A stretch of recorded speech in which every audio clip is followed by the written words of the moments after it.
تاریخ لکھنے والوں نے شداد کا ذکر حضرت ہود علیہ السلام کے بیان کے بعد کیا ہے، اس لیے کہ اس کا تعلق بھی عاد قوم سے ہی تھا، تاکہ ایمان والے اس سے کچھ نصیحت حاصل کریں۔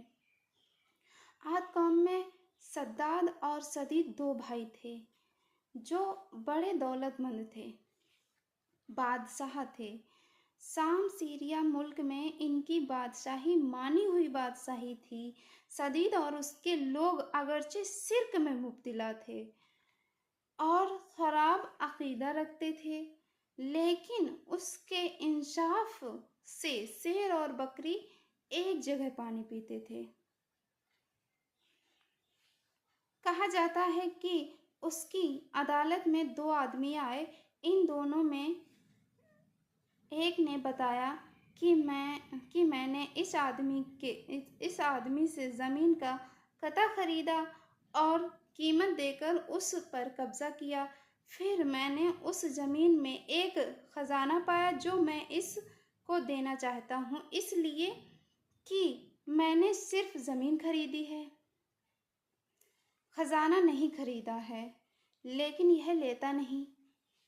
دوسرے نے کہا، میں نے تو زمین بیچ دی، اب زمین اور جو کچھ اس میں ہے سب اس کا ہے، اس لیے خزانہ اسی کا ہے، میں اسے کیوں لوں؟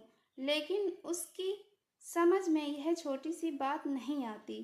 کیسا تھا یہ عجیب و غریب ماجرا؟ مقدمہ۔ عدالت نے پوچھا، یہ بتاؤ تم دونوں میں سے تم دونوں کے پاس کوئی اولاد ہے؟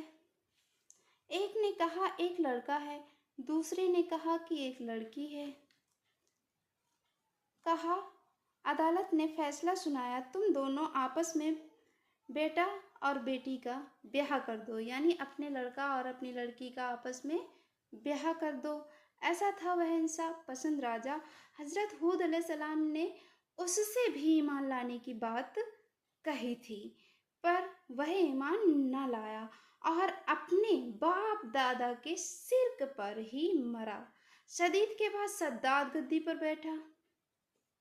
حضرت ہود علیہ السلام نے اس سے بھی ایمان لانے کی بات کہی تھی۔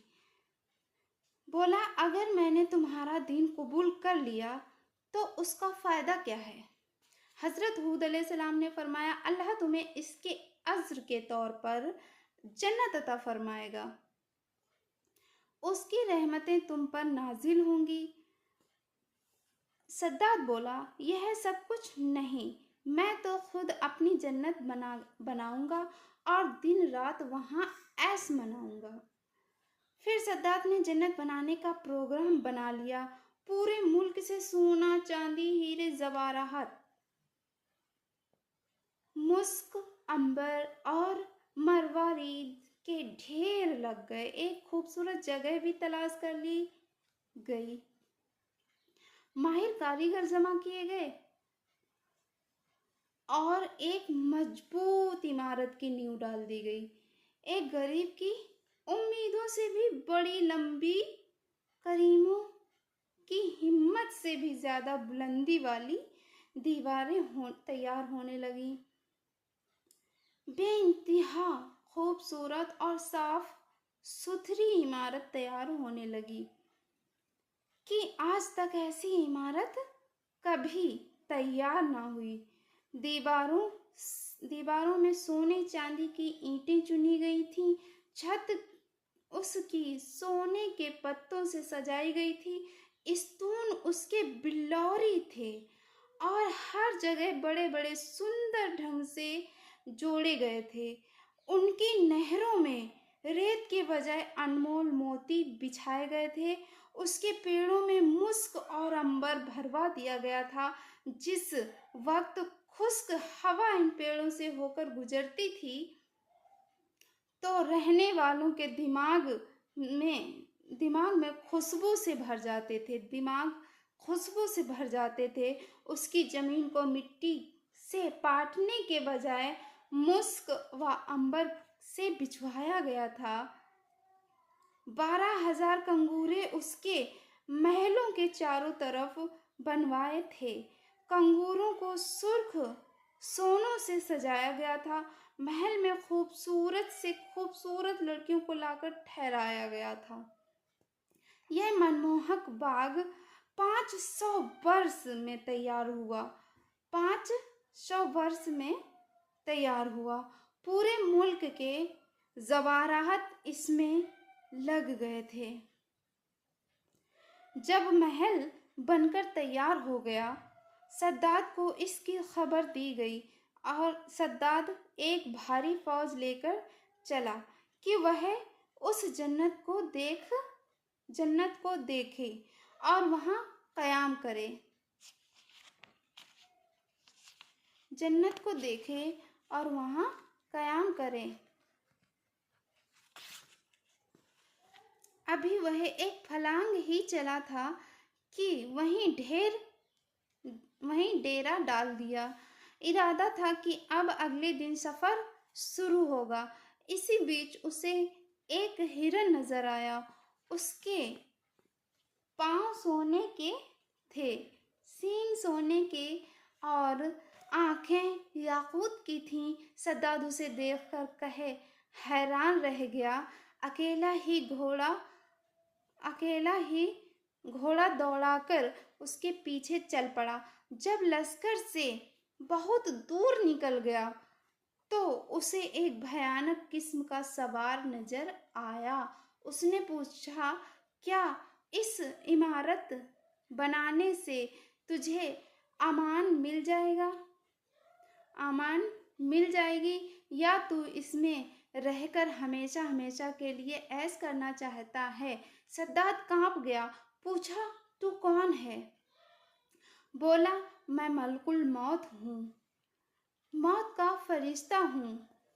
सद्दाद ने गिड़गिड़ाकर उससे अर्ज किया, मुझे एक नज़र अपनी उस जन्नत को देख लेने दे, तो उसके तुरंत बाद ही मेरी जान निकाल लेना। बताया, यह तो रब का हुक्म है, मैं तो एक लम्हा भी मोहलत देने से मजबूर हूँ।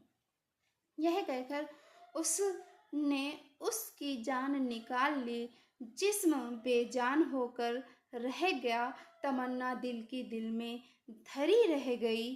तारीख की किताबों में लिखा है कि एक बार अल्लाह की ओर से इज़राइल से पूछा गया कि तू मुद्दतों से लोगों की रूह कब्ज करता है, बता, क्या कभी तूने किसी पर रहम किया है और उसकी जान निकालते वक्त तुझे दया आई है? बोला, खुदाबंद, मैं तो सब पर दया करता हूँ। फरमाया, किस पर ज़्यादा दया की? तब इज़राइल ने बताया कि एक दिन एक कश्ती को मैंने आप ही के हुक्म से तोड़ दिया था और मौजों में घिरकर वह कश्ती हमेशा के लिए तबाह हो गई। उस पर सवार तमाम लोग भी खत्म हो गए। हाँ, सिर्फ एक औरत बचा ली गई जिसके पेट में बच्चा था। औरत को फरिश्तों ने एक जंजीरे में पहुंचा दिया। वहीं उसने एक लड़का जन्म दिया। आपका हुक्म हुआ कि उस औरत की भी जान निकाल लो और लड़के को वहां उस औरत के पहलू में डाल दो। उस वक्त मेरी आंखों में आंसू निकल आए कि इस लड़के का क्या होगा। यह तो तड़प कर मर जाएगा या इसे दरिंदे खा जाएंगे। खुदाबंद, यही सोचकर मैं रो दिया। मुझे एक तो उस बच्चे पर दया आई थी और दूसरे अब आई जब सद्दाद की रूह कब्ज करने का हुक्म दिया गया कि उस बेचारे ने कई 100 साल में तो इमारत बनवाई थी, लेकिन वह उसे एक नज़र भी ना देख सका और उसकी हसरतें दिल में ही रह गईं। अल्लाह ने फरमाया कि यह सद्दाद वही लड़का है जिस पर तूने दया की थी। मैंने उसकी माँ के मरने के बाद सूरज और हवा को हुक्म कर दिया कि इसे अपनी गर्मी और सर्दी से मत सताना, बल्कि फूलों के पत्ते उड़ाकर उसके वास्ते फर्श बनाओ। फिर उसके वास्ते फर्श बनाया। फिर उसके दोनों अंगूठों से दूध और शहद की नहर बहाई।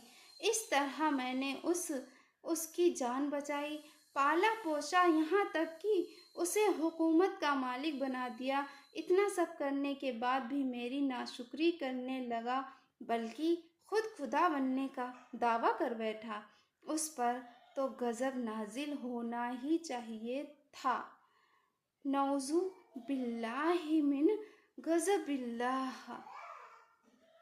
उस पर तो गजब नाजिल होना ही था, क्योंकि वो अल्लाह का शुक्र नहीं अदा करता था। अल्लाह का उसने बिल्कुल भी शुक्र अदा नहीं किया।